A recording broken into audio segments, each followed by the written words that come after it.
We'll go around the room. There's 5 of us today with Charlie in at the studio as well.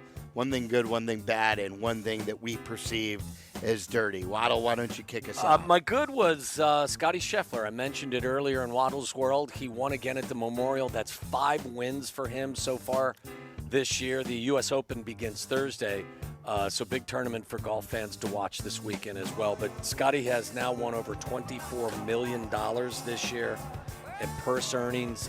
Broke his own record from last year.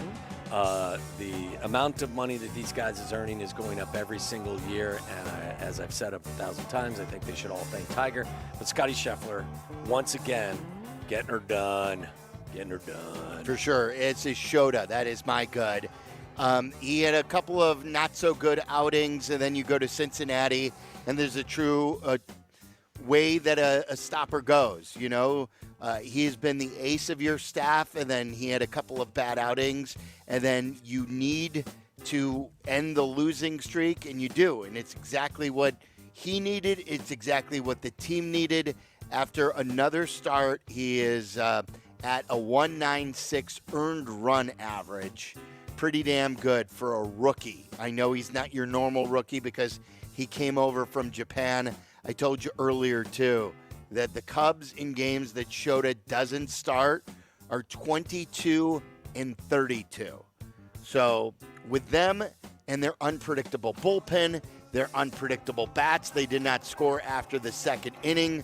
Shota Imanaga is exactly what the Cubs needed, and he gave them exactly what they needed to end their 3-game losing streak to the Cincinnati Reds. Tyler? My good is Aaron Judge and what he's really done since May 1st, but he had a big home run yesterday against the Dodgers on Sunday Night Baseball. Since May 1st, he's first in pretty much every category in all of MLB, but the one that sticks out to me is he's got a 1466 OPS. That's first by over 400 points over the next best player. He has been on an absolute tear. Well, like, how does that? I was trying to add up all the home runs the Cubs' best players have, and you got to. I think their top 3 guys have as many home runs as him. Yeah, I mean, how many does he have? 24. 24 and 17 in the last month and change. Wow, that's unbelievable. And then the 1-2 punch that they have, on that team is pretty special. I believe Judge and Soto are the top 2 in terms of odds for MVP in the AL right now. The only question would be is if Gunnar Henderson could eventually win it because maybe they steal votes from each other. Yeah, the Yankees have been a fun watch this year. That's for sure. They are good, and they are probably going to get Garrett Cole back in the next couple weeks here. So it's crazy. Good luck. Yeah, they're pretty good. My good boys, the overseas series for the Philadelphia Phillies and New York Mets.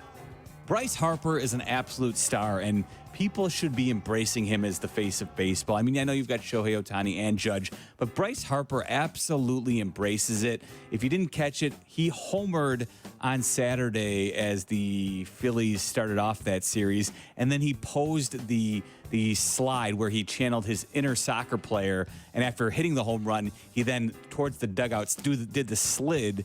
He slid. He did the slide to the fans in London, and then he also did the mic'd up segment with Adam Amin, AJ Przinsky, and Adam Wainwright, and his bat had the Philly Fanatic with a beef eater hat on, the famous beef eater for the London Guards. So he embraced the moment and did a great job. So Bryce Harper, good on him for just being a great showman for baseball. 2 things, Meller. Yes. First of all, do you remember when everyone said, Bryce Harper wasn't worth the money? And he's almost underpaid now for what he does. I was thinking, talk about a sliding doors moment for the White Sox franchise if they somehow could have landed him. I know it seemed like they ended up second like they did with Machado as well, but Bryce Harper was absolutely worth every penny. Right. He visited them too, didn't he? Remember they made that famous video that they gave to him and trying to sell him on coming to Chicago, and I think he watched it quite a bit, or at least somebody in his camp did. And then there was a video going around, I don't know if you guys saw it, of him they asked him, what have you noticed most about London and what have you liked most? And he said, when I've seen the people out in the pubs, the one thing I noticed here in England, in the greater London area, is everyone is having conversations. Yes. No one has their phone. phones in their hand. They're drinking beer. They're having conversations. No one is looking down on their phone. That's It's another fabulous. wake-up call. Yes. You know? And we all sit there and maybe a lot of times think what's better conversation is what's in the phone instead of what's sitting at your table. Good stuff from Bryce Harper. What do you got, Charlie? I'm going to go with Carlos Alcaraz. He won his third Grand Slam tournament by winning the French Open yesterday. This guy's younger than me. He's 21 years old. He's got 3 of these now. He's going to be a full Grand Slam champion by the time he's 25, probably. So I think anytime, like, it's always cyclical, right, with tennis stars. And right now he's looking like he's going to be the best and brightest for years to come. Just kind of echo that. Like, if you haven't spent a lot of time watching the women or the men's tennis, it's crazy how talented these people are. How fast they hit that the tennis ball, the spin they put. I mean, like, it's just. I know it's not for everybody, but if you know what, every now and again you watch a golf tournament, even if you're not a golf fan, and you see some of the stuff that people can do. Some of that stuff is just wild, but Alcaraz is, young and talented. There was a stretch, Charlie, where he was kind of, he struggled and his confidence was not so good, but... He almost lost Friday, too. Yeah. He was down 2-1. Who was he playing? Yannick Sinner. Yeah, Sinner. Okay, time for my bad. Yep. My bad is Kyrie.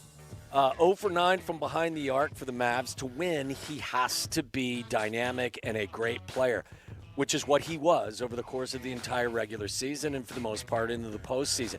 They're not going to beat the Boston Celtics with Kyrie playing the way he's played the first 2 games. He shot 41% from behind the arc throughout the course of the entire season. Again, 0 for 9 from behind the stripe, and it's just, that's a recipe for disaster for the Mavs. Bad. My bad. I teased this coming in. I want to have a longer segment, whether it's later in the show or later in the week. Everyone's been talking about it for the last week. I don't understand why women's basketball, because this is not necessarily a WNBA topic, because this is the U.S. Women's Olympic Team topic. Why are they making it more difficult than it has to be? Caitlin Clark was left off the women's basketball team. She should not have been left off the women's basketball team. From making this a more popular sport, from making this a more global game for Team USA, you can nitpick and you can say, well, she's had a tough rookie year and she hasn't been through all the different camps and that there are a lot of great players. All true. I understand this. If you rank and put on a court the best players, women's players, she's amongst the best 12 women's players. There's no doubt about it. You're running from something so special and you're making things so hard on yourself. You finally have something that people want to watch to make your sport grow, and all you're doing is throwing it back. I thought I heard Cap say today, didn't they have 20,000 people at the game between the Fever and what was the other team that is winless this year? Like, I think that Washington? like, maybe whoever it was, like they had. They were averaging packed out 17,000 for two bad people. teams. I heard Shea, like, over the weekend put out there, like, win share stats. Win share stats on this Indiana Fever team that is so bad, and everyone's gearing for her. Do you think on the women's Olympic team, where it's a team full of great players, they could use one of the best shooters in the world to help space the floor? Okay, maybe she doesn't play a lot. To have a couple of players say we don't want her because we're scared of what her fan base is going to say, why are you running from this stuff? That's what is most egregious to me. If you come to the conclusion that she's not one of the top 12 players, okay, I mean, I'm not educated enough on their sport to know that to be true or false. But what I do know is the the thought that they're not going to keep her because of the fact that her fan base would be disappointed with the few minutes that she would be playing is nonsensical. And that was Christine Brennan, I think, who has Yes, she broke that impeccable story. sources as to why they made the decision they did. She got it from 2 veteran players in the league who were quoted on that. You have a player who can space the floor and help this team, and you have one of the most popular players in the world. Use her. At the very least, use her to make the game more popular. Why not? I don't understand why you're making it more difficult on yourselves. Like, and all they're doing is just running from it. You're running away. I use that term again. What is it? Look a gift horse in the mouth. I'm gonna give the exact. Yeah, what is it for that? exactly? You Like, got it. Don't- Looking a gift horse in the mouth. Don't look at gift. yeah, don't like. You've been handed something so special, and all you want to do is second guess it. You know, everybody just, whether it's in these games at the WNBA, and you're making it a controversy. By the way, don't look a gift horse in the mouth. Mouth is one of the oldest proverbs known to humankind. It goes back 1,500 years. Yes. Look at you. Look at you. Look at you. I just, this is the moment the WNBA has been waiting for 27 years. You've got it. Don't question it. Don't say this wasn't because it's me or don't question it. Grow with it and run with it. Take the ball and run.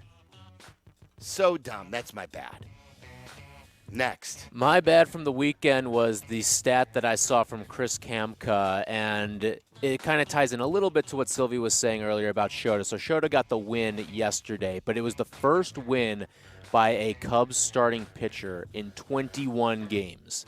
Or in 21 games. So say what you want about the pitcher win stat. Obviously, it's a very flawed metric. But to not have a starting pitcher get a win in 21 games is ridiculous. It shows a number of things coming together at once.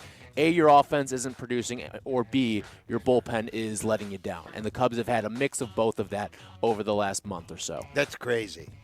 That is wild. That's a wild stat. They haven't had a pitcher get a starting pitcher Starting get pitcher win since Javier Assad on May 15th. Unbelievable. Earlier Go in ahead. the show, Sylvie, you gave John Triffin his flowers for the Hawk Harrelson tribute that he had. Yeah, it was nice. But hey, we're also going to call out the bad. And John Triffin on Saturday failing to understand what exactly is going on with the Martin Maldonado push to make him an all-star. There's a movement on social media. Vote Maldi to vote Martin Maldonado as a starting catcher into the All-Star game right now. White Sox fans trying to get behind it. Defensively, this half inning showing you why he still has major league high-quality stuff catching behind the plate. He was brought in here to help the young catchers and young pitchers alike.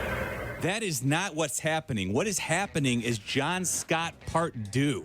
Yes. White Sox fans across baseball and Major League Baseball fans understand that Martin Maldonado is no longer a Major League Baseball caliber bat, and he's getting way too many at bats these days. Does he still have 7 hits? Has he gotten his 8th hit yet? It's atrocious, and it is being made to look like a joke that White Sox fans are backing Martin Maldonado and trying to get him into the All-Star game. It is by no means recognition of his great defense behind the plate. I promise you. What's the stat where he's a negative? Is it WRC plus? Listen, pick one. Probably I was just going to say. Well, So you could He's throw a negative dart in and hit WAR. one. He's a negative in WRC plus. Well, I knew you could be negative WAR, but I always thought that WRC plus was like 0 to 100. I didn't think that you can be negative. Andrew Benintendi had a negative OPS plus for most of the season. Now, Maybe that's what it is. Maldonado has a negative 32 OPS plus. That's what it is.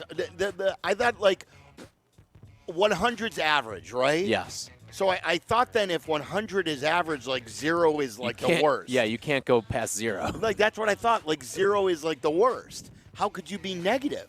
Oh, he's finding a way. And that's the problem.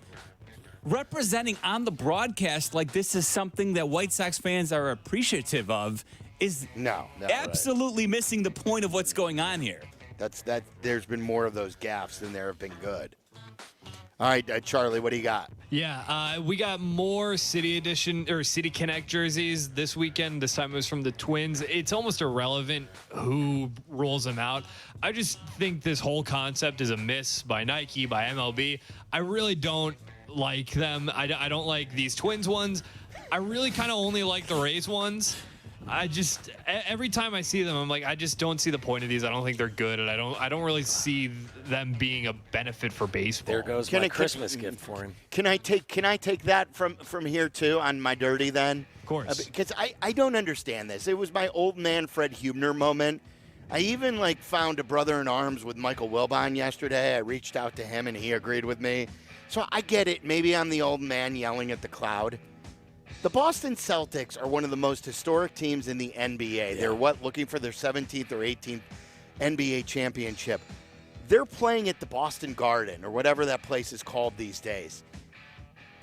TD Bank? Shouldn't they be in their home whites? It's crazy. I got confused. 1,000% with you on this. I got confused early on. I get I get that you want to have an alternate uniform during the regular season.